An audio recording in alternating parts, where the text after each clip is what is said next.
அனைவருக்கும் வணக்கம். இந்த வீடியோவில் நம்ம பார்க்க போகிறது உள்ளாட்சி அமைப்பு ஊரகமும் நகர்ப்புறமும் அப்படிங்கிற லெசன் தான். 6ஆம் வகுப்பு 3ஆம் பருவத்தில் இந்த லெசன் கொடுத்துருக்காங்க. சேனலுக்கு இப்போ தான் நீங்கள் புதுசாக வரீங்க அப்படின்னா மறக்காமல் அந்த சப்ஸ்கிரைப் பட்டனை கிளிக் பண்ணிவிட்டு வீடியோவை தொடர்ந்து பாருங்கள். முதல் வினா, இந்தியாவின் மிக பழமையான உள்ளாட்சி அமைப்பு எது? இந்தியாவோட மிக பழமையான உள்ளாட்சி அமைப்பு எது?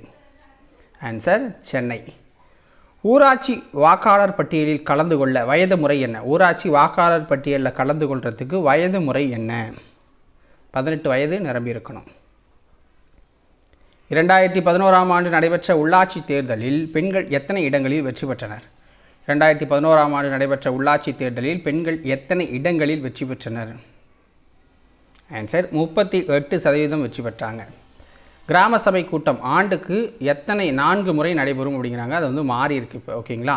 ஸோ அது எந்த மாதம் நடைபெறும்? இது பழசு, ஓகேங்களா? ஸோ இப்போ 6 முறையாக சேஞ்ச் பண்ணியிருக்காங்க, அது வேறு. ஸோ மே 1, ஜனவரி 26, அக்டோபர் 2, ஆகஸ்ட் 15 ஸ்டார்ட் ஆகும், ஓகேவா? இந்த ஆப்ஷனில் இருக்க எல்லாமே சரிதான்.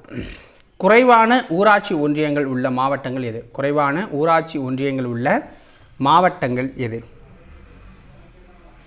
நீலகிரி, பெரம்பலூர், ரெண்டுமே சரி. நீலகிரி, பெரம்பலூர் ரெண்டுமே சரி. ஸோ நீலகிரி எக்ஸாக்டான ஆன்சர். நீலகிரி அப்படிங்கிறது எக்ஸாக்டாக இப்போ கரண்ட் டேட்டில் எக்ஸாக்டான ஆன்சர், ஓகேங்களா? இந்தியாவிலேயே முதல் முறையாக பேரூராட்சி என்ற உள்ளாட்சி அமைப்பு எங்கு அறிமுகப்படுத்தப்பட்டது? இந்தியாவிலேயே முதல் முறையாக பேரூராட்சி என்ற உள்ளாட்சி அமைப்பு எங்கு அறிமுகப்படுத்தப்பட்டது அப்படின்னா தமிழ்நாட்டில். நகராட்சிகள் அதிகமாக உள்ள மாவட்டம் எது? நகராட்சிகள் அதிகமாக உள்ள மாவட்டம் காஞ்சிபுரம்.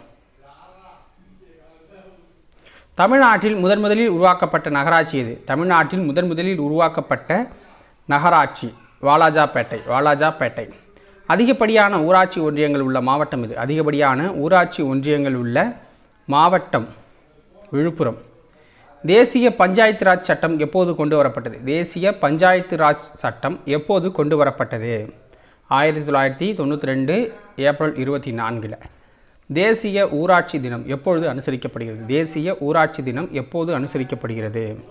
ஏப்ரல் 24.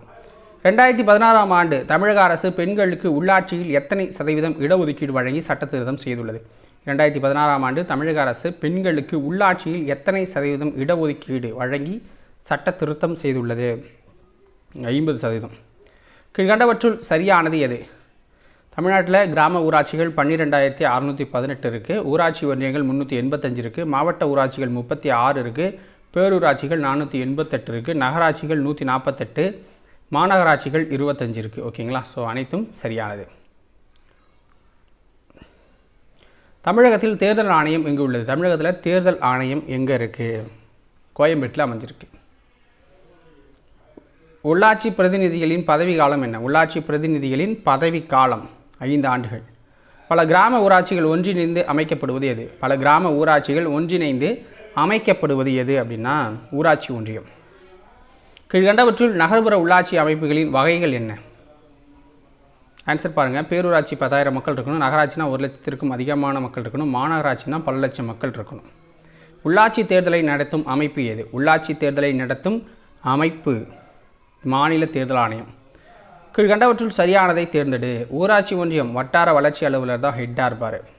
பேரூராட்சினா செயல் அலுவலர் ஹெட்டாக இருப்பார். கிராம சபைனா நிரந்தர அமைப்பாக இருக்கும். உள்ளாட்சி தேர்தலில் மாநில தேர்தல் ஆணையம் நடத்துது. அப்போ இதுலேயும் அனைத்தும் சரி. மாநகராட்சியின் தலைவர் யார்? மாநகராட்சியின் தலைவர் மேயர். ஊராட்சி ஒன்றியத்தின் நிர்வாக அலுவலர் யார்? வட்டார வளர்ச்சி அலுவலர். பேரூராட்சியின் நிர்வாக அலுவலர் யார்?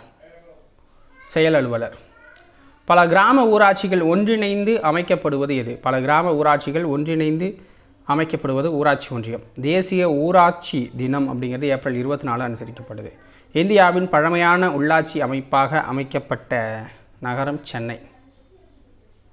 மாநகராட்சியின் தலைவர் என அழைக்கப்படுபவர் யார்? மாநகராட்சியின் தலைவர் மேயர். இந்தியாவிலே பேரூராட்சி என்ற அமைப்பை அறிமுகப்படுத்திய மாநிலம் தமிழ்நாடு. பஞ்சாயத்து ராஜ் சட்டம் கொண்டு வரப்பட்ட ஆண்டு ஏப்ரல் 24, 1992. உள்ளாட்சி பிரதிநிதிகளின் பதவி காலம் 5. தமிழ்நாட்டில் முதலாக உருவாக்கப்பட்ட நகராட்சி வேலூர். அடுத்தது கிராம சபை ஒரு நிரந்தர அமைப்பு. ஊராட்சி ஒன்றியம் வட்டார வளர்ச்சி அலுவலர். பேரூராட்சி அப்படின்னா செயல் அலுவலர். உள்ளாட்சி தேர்தலில் மாநில தேர்தல் ஆணையம் நடத்துது. ஸோ இதோட இந்த லெசன் முடியுது. அடுத்த லெசன் சாலை பாதுகாப்பு, அதை நாளைக்கு பார்க்கலாம். உங்களுக்கு வீடியோ பிடிச்சிருந்தா ஒரு லைக்கை போட்டுவிட்டு சேனலை சப்ஸ்கிரைப் பண்ணி சப்போர்ட் பண்ணுங்கள். நன்றி.